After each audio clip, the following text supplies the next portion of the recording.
Here, the Ching emerges from its underground passage next to Folly Lane, an important Middle Ages path of lesser standing these days, which was part of the dryland route between Stratford Langthorne Abbey and Waltham Abbey.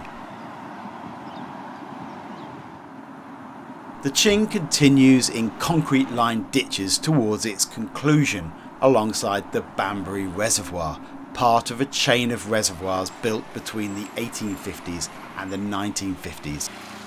The reservoirs were built by the East London Waterworks Company. There is a lot of water working here, an old pumping station, the River Lee navigation, the River Lee diversion, and flood relief channels. Banbury Reservoir was built over Great Broadmead, a well-used common pasture field in the 1500s by all accounts, and was completed in 1903.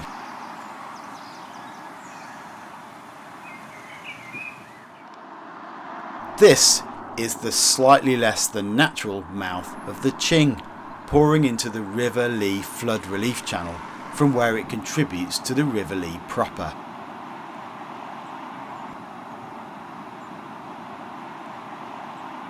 Over only 10 kilometres or 6.2 miles, the Ching flows from its source in an ancient growth forest to its mouth in a traffic heavy urban industrial area in North London.